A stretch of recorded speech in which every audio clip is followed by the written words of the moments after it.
sekali waktu saya ada event Di Sukabumi kan? Sukabumi. Kita buka 3 trek. Pikir saya cukup lah. Kulon won assalamualaikum kita hadiah di trek pusat. Keun we anu kaditu mah. Anu dua mah dianggap. Gitu. Sok panggil pemimpin agama setempat, tokoh setempat yang tahu adat istiadat tempat ini, yang tahu sejarah tempat ini siapa panggil. Sok ngaliwat 2 liter mah gitu. Sok hadiah lah. Udah. Bismillahirrahmanirrahim besok setar. Saya pikir cukup. Ternyata tiap treknya ada saat 1 trek lolos, trek kedua masuk, ternyata di radio repot. Ketua, trek 2 tidak bisa dilalui. Kenapa tidak bisa dilalui? Ada ular gede di tengah jalan. Melingkar gitu, gak bisa dilewatan dah. Baturan Sinagin menurut. Kayak orang gede tuh orangnya cek saya teh. Gede aja gitu ah. Tuh bisa digurung-gurung mobil kita ini. Oh si orangnya teh bertahan. Oh lah, rada muringkat Kan lah. Salah satu aparat yang ingin ngebantu kita karena kita juga koordinasi dengan aparat dong. Ketua ya jadi tembaknya jangan saya ke mata. Allah. Terus saya kejam. Jangan. Itu tanda alam bahwa kita tidak boleh nyebrang. Mungkin ularnya bisa diusir, tapi setelah diusir ularnya kita jangan, mungkin di depan ada yang lebih gede. Parah, bukan yang lebih gede Ada ularnya. musibah. Ada sesuatu yang tidak diinginkan oleh kita semua. Karena Lamun cek bahasa Sunda nama kila-kila. Ya, itu kila-kila tanda alam. Tanda alam. Makanya kepekaan orang adventure, kepekaan alamnya harus jauh lebih tinggi. Eta tah.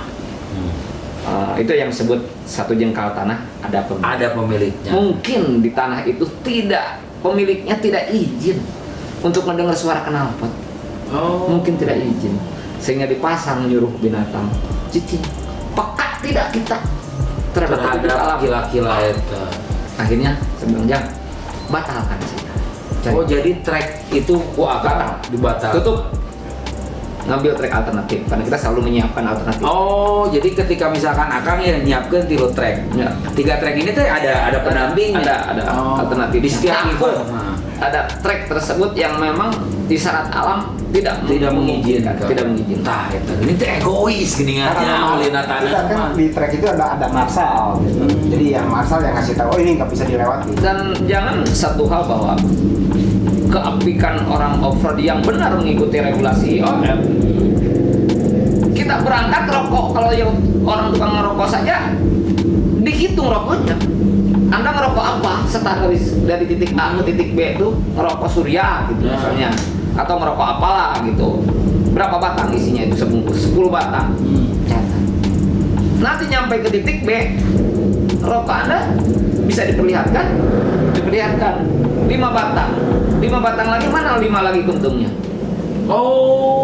Kuntungnya ada 4 penalti dia. Berarti di jalan lu buang kuntung sembarangan, kemana terjadi kebakaran? Berarti nggak jaga lingkungan. Ya. Tah geningan. Lain-lain ngarusak leuweung berarti nyakangnya. Setiap regulasi harus menyertakan kantong tong sampah. Tidak boleh membuang sampah selama perjalanan. Mah teu meunang. Kuntung rokok saja dihitung. Nepi karek berangkatnya ditanya berapa batang? Bawa 1 bungkus atau 2 bungkus? 2 bungkus. Nah, nanti pas nyampe ujung B tinggal berapa? Tinggal sebungkus lagi. Berapa isinya sebungkus? 10. Mana kuntung rokoknya? Lamun hilang, Kang. Hilang. Dendanya mau uang atau penalti? Didenda. Penalti nilai. Makanya dong sembarangan. Tong sangeuna. Nah, itu berarti ada sebuah disiplin dan edukasinya. Ya.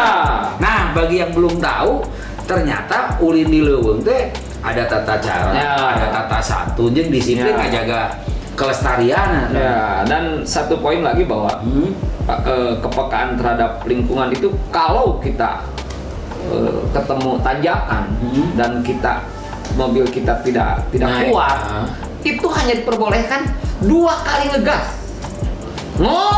Teu naik ya? Ya, Mundur. sekali deui. Sekali lagi, teu naik lah. Nges, win. Kalau 3 kali humus rusak. Tanah rusak nanti humusnya. Dihajar. Itu kan tidak boleh.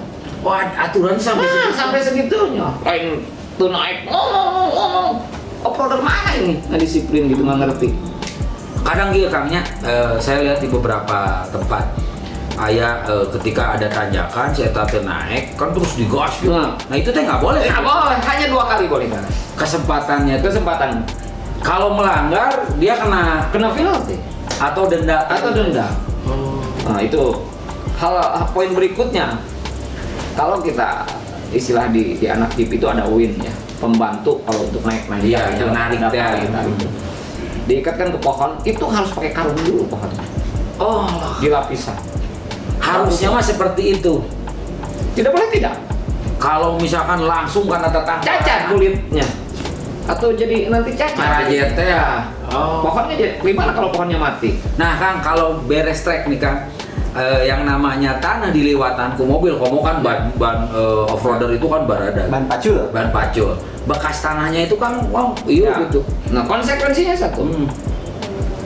Berapa pohon Nurajet rusak dan itu 1 kali 10. Kalau kita sekali jalan ada 10, berarti kali 100 kita nanam. Ada penghijauan. Iya, karena dari pendaftaran ada yang dari pendaftaran diambilnya untuk reboisasi. Ada yang diwajibkan setiap peserta membawa 5 pohon. Gagal. Disiapkan pohonnya sebelum start dalam regulasi pendaftaran. Oh jadi mana mau naik miluan hilo mbak? Melita tanggalan. Ambil satu mobil 5 pohon. Paling minimal atau 10 pohon. Nanti di perjalanan kalau ada yang rusak tanam gitu. Jangan merugikan juga. Ada edukasi sampai ke sana kan sebetulnya. Dan disiapkan semua. Jadi IOF adalah lembaga yang memang detail terhadap kelestariannya. Makanya disebut IOF adalah penggawa lingkungan. Karena memang kita detail. Disiapkan itu 1.000 atau 2.000 pohon di tempat pendaftaran itu. Ketika mengisi form pendaftaran, ambil dulu pohon, bayar. Lamun embung, tapi bisa bisa. Nggak bisa. Karena itu salah satu ketentuan wajib. Tong sampah harus dibeli, bayar tong sampah. Pohon bayar. Tidak mau itu semua nempel ya Anda diskualifikasi. Menang miluan. Diskualifikasi. Mau siapapun Anda. Tengah rumah salah tidak ada. Gitu. Nah itu sukanya saya di IOF tuh. Nah karena tidak boleh mana takal carinya gitu ya. Tengaruh karena atribut main di hutan. ATM main. Dan digesek bener kan. Boga ATM 200 siki kira. Ningrat tidak main. Nasi padang Karena di sana di hutan tidak ada kasur empuk. Bener. Tidak ada selimut, tidak ada apa. Padahal eta mobil nu cek Akang tadi mun hayang juara hari ini minimal 1 miliar kan mobil. Tapi waktu nasare mah geus kaluhur juku tuh bener. Kali Anda bawa karpet seeutik gitu semeter kali semeter geus sare. Nah Kang, sebelum kita akhiri di 2021 yang akan datang ini di penghujung tahun kan, si 2020 tuh off-roader mati dulu nih. Terus tanpa event, tanpa kegiatan karena mengikuti si protokol kesehatan anjuran pemerintah. Nah, di 2021 kan aya hawar-hawar tuh Sukabumi bakal aya event deh.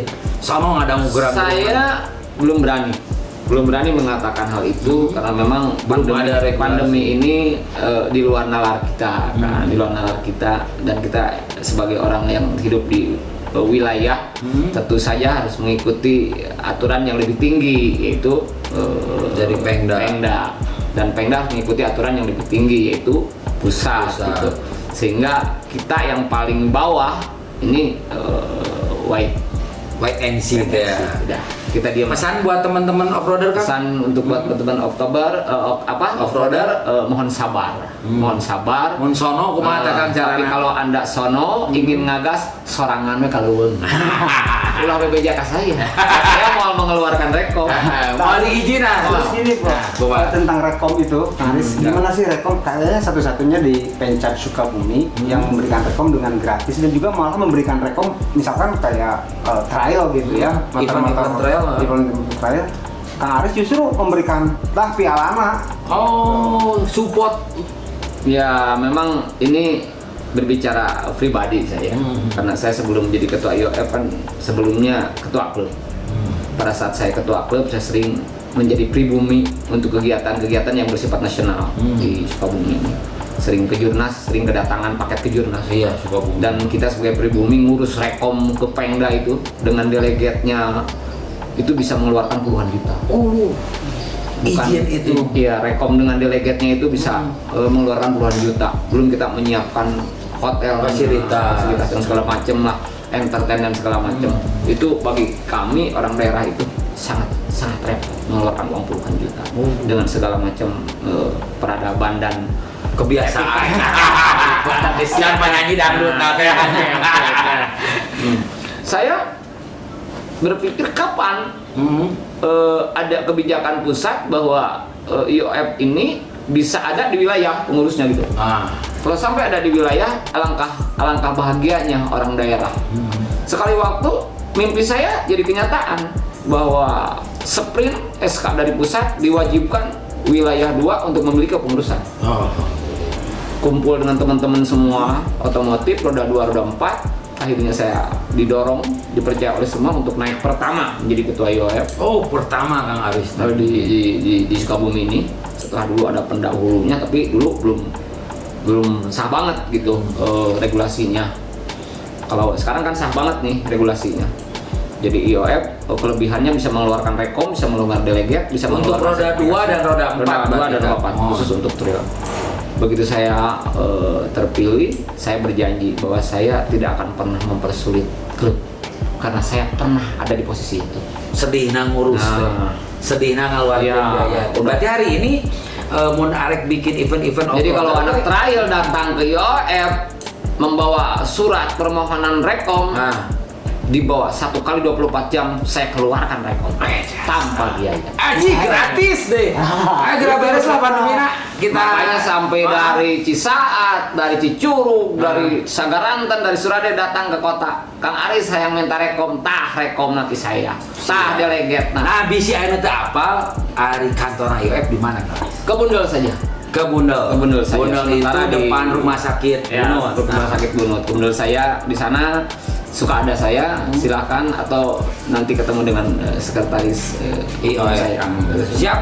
Tetap sehat Kang Aris, hatur nuhun tos ugi ka PWI Kota Sukabumi. Amin. Musik bakal balik lagi dan bakal terus ngupas sesuatu hal yang unik dan asik setelah ada Kang Aris. Saya pamit dari Candi. Asep Didi. Dan Kang Aris. Wassalamualaikum warahmatullahi wabarakatuh.